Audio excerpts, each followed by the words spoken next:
In this week's video, we'll answer the question, are there problems with the current rally in stocks? We'll kick off this week's video by reviewing some bigger picture items and then tying them into the present day market. We'll cover some visible changes in the S&P 500 and the S&P 500 ETF. We'll ask the questions, what can we learn from leaders in the market? And what can we learn from the present day laggards? And we will review one concern. To view the video in full screen mode, use this icon in the lower right hand corner of your video player. To improve the clarity of the charts, use this icon in the lower right hand corner of your video player. From a big picture perspective, we want to be able to answer two questions. How will I handle case A, where the stock market goes up for another 3 years? It's a 91% gain from 1997 to 2000. Or how will I handle a case B, where stocks drop 50% plus as they did in the dot-com bust here and after the financial crisis kicked off in October of 2007. As human beings in bull markets, we have a tendency to think that a bear market will never occur again. And during bear markets, we have a tendency to think that a bull market will never occur again. During a bull market, we should always have plans in place to discern between volatility to ignore and volatility to respect. We don't know many things in the stock market with certainty. One thing we do know with 100% certainty, another bear market is coming. It's just a question of time. And once that bear market starts, we will also know with 100% certainty that eventually another bull market will surface. So therefore, we need to have game plans in place for both. How do we do that, and how can we tie that into the present day market? The profile of the market here looks quite a bit different than the profile here.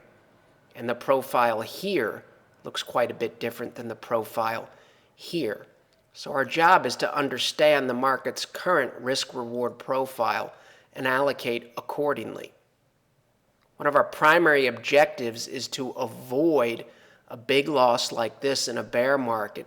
So we want to be able to participate in gains. We don't necessarily need to beat the S&P 500 every month, every quarter, or even every year.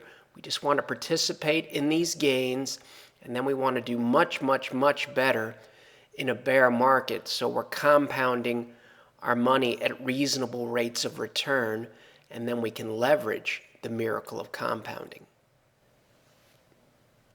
Now we're looking at a current market profile using one of the submodels that feeds into the master market model. The basic premise of the market model and technical analysis in general is we want to put our capital at risk or in harm's way when the odds are in our favor.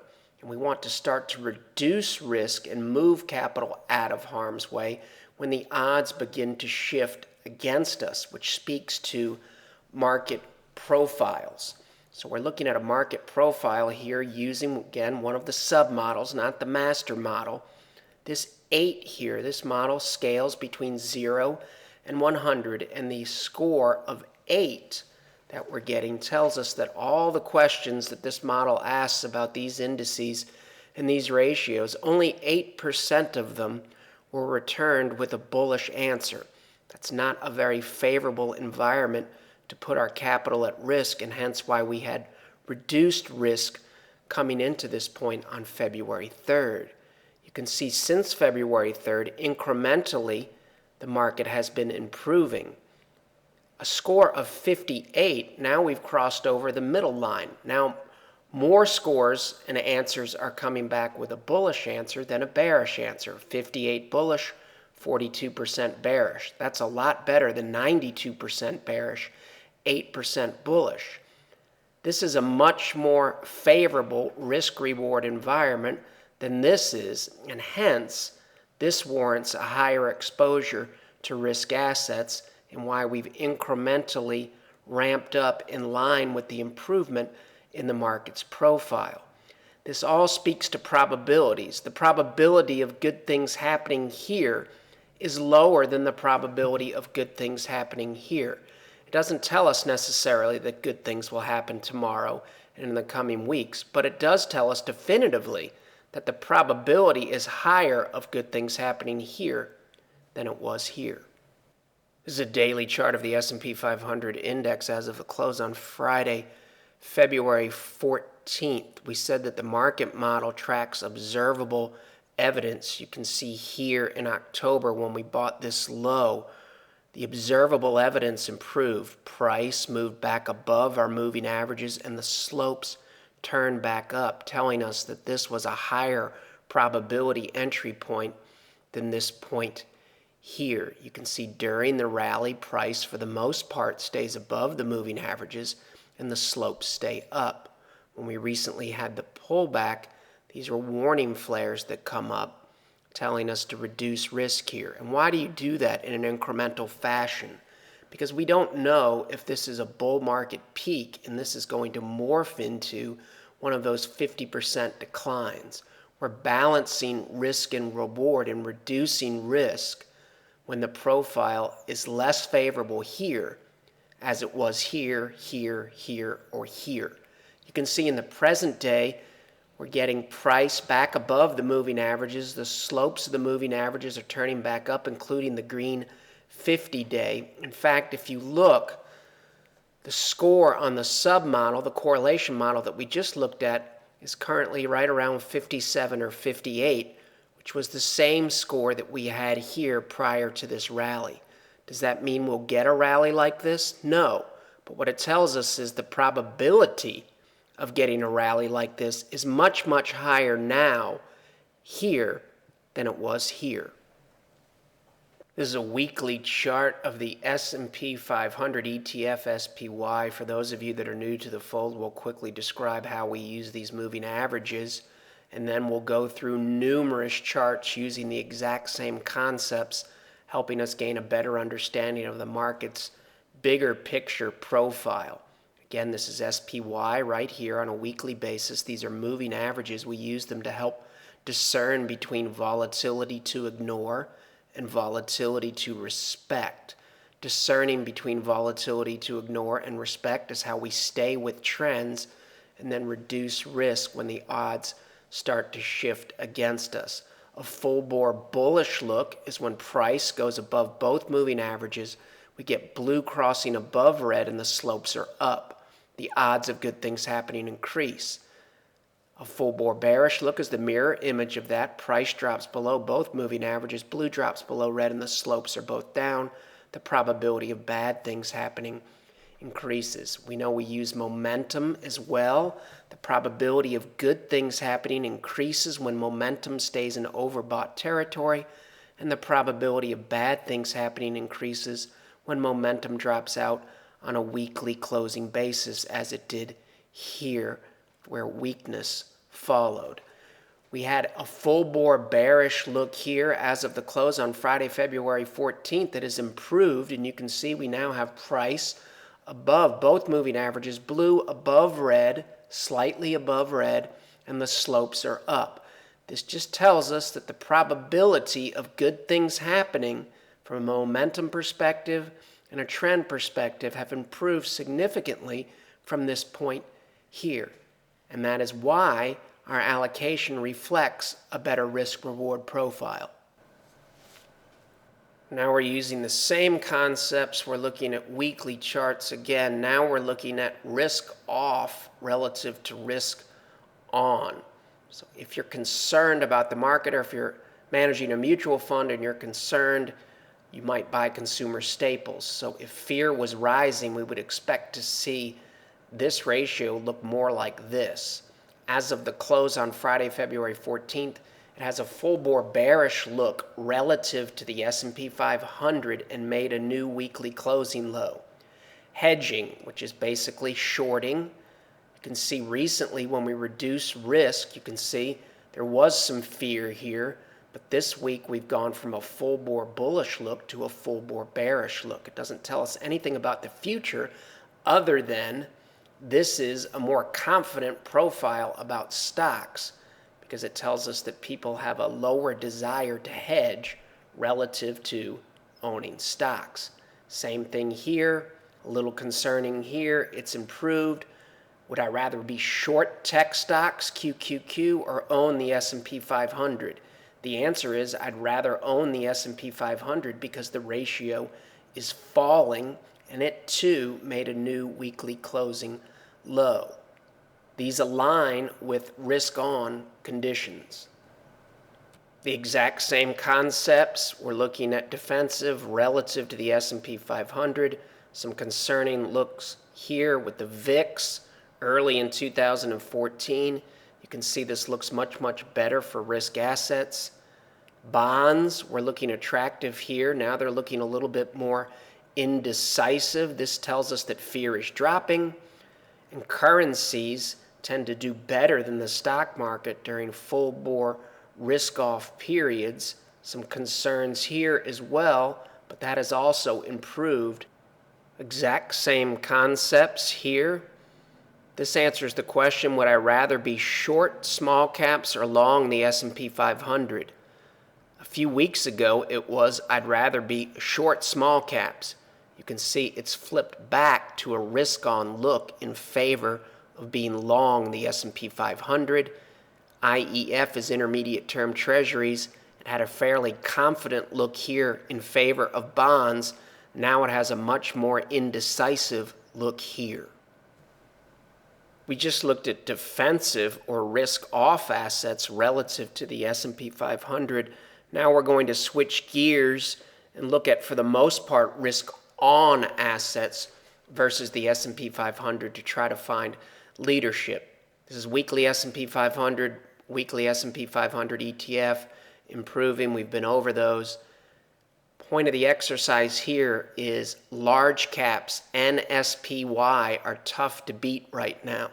This is the total stock market index, VTI, trending and outperforming the S&P 500 large caps.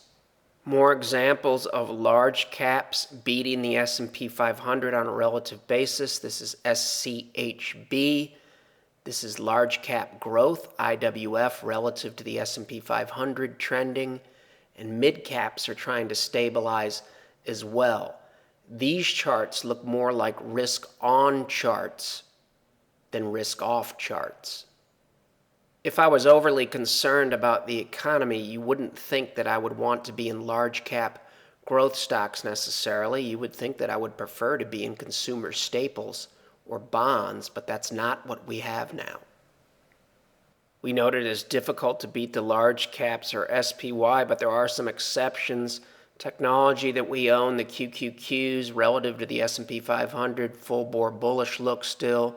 Internet stocks and biotech, all of these lean towards risk-on. As long as they maintain this look, we can say that they lean toward risk-on. If they change, we'll shift with them.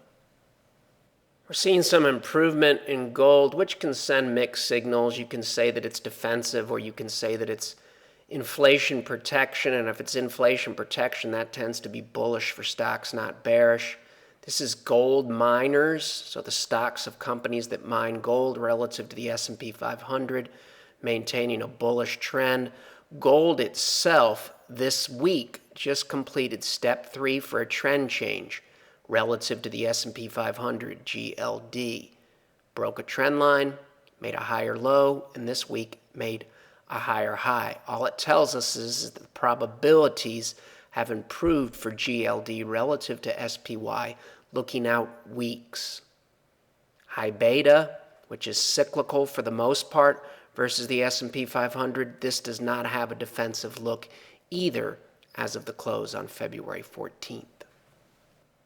A lot of volatility and fear was generated, especially in 2010 and 2011, relative to the euro. So if we're in a risk-on environment, we would expect to see some improvement there. This is FEZ, or the Euro Stoxx 50 stock index relative to the S&P 500, hanging in there, doing fine. Germany making a new high relative to the S&P 500. And here's the one that really looks risk on-ish, making a new high relative to this high, relative to the S&P 500. And Italy was a source of some of the major concerns during the crisis. So as long as this looks like this, it's a good sign for risk in general. Have we seen any concerning things during the recent rally attempt in stocks? Sure we have. There's always something to be concerned about. Volume has been light. That's a potential concern. Retail stocks here, XRT relative to the S&P 500 weekly. This does not look good, and we would prefer to see this improve. You can see since the low in 2009, we don't really breach these moving averages for very long. This really looks worse than what we've seen. So we have to keep an open mind about the current rally attempt. When markets peak, often they come up and retest a high. As always, we'll adjust as the market changes, and we'll align our allocations with the observable evidence, and we'll keep an eye on this. A legitimate concern and question often comes up relative to trading costs. We've been over this before, so if you'd like to read about trading costs and taxes relative to principal, you can pause your video player now. How do we track all of this and convert it into a usable and actionable format in a reasonable amount of time? The submodels, we answer binary questions, some of them manually done, some of them programmed in Excel, and we also enter in unbiased and hard data. The submodels allow us to get a handle on the market's current profile, and the master CCM market model then looks at the current profile, compares it to past profiles, and recommends a prudent allocation between risk assets such as stocks and conservative assets such as bonds. Conservative assets can consist of cash, bonds, currencies, or any number of investment options. If you'd like to learn more about the market model or our money management services, you can visit our website, follow along on Twitter, Facebook, read our blog Short Takes, or watch past videos on the Shavaco Capital channel on YouTube. The material in this video has no regard to the specific investment objectives, financial situation, or particular needs of any viewer. This video is presented solely for informational purposes and is not to be construed as a solicitation or offer to buy or sell any security or any related financial instruments, nor should any of the content be taken as investment advice.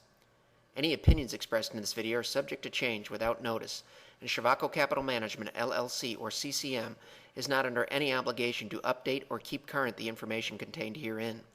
CCM and its respective officers and associates or clients may have an interest in the securities or derivatives of any entities referred to in this material. CCM accepts no liability whatsoever for any loss or damage of any kind arising out of the use of all or any part of this material. We recommend that you consult with a licensed and qualified professional before making any investment decision.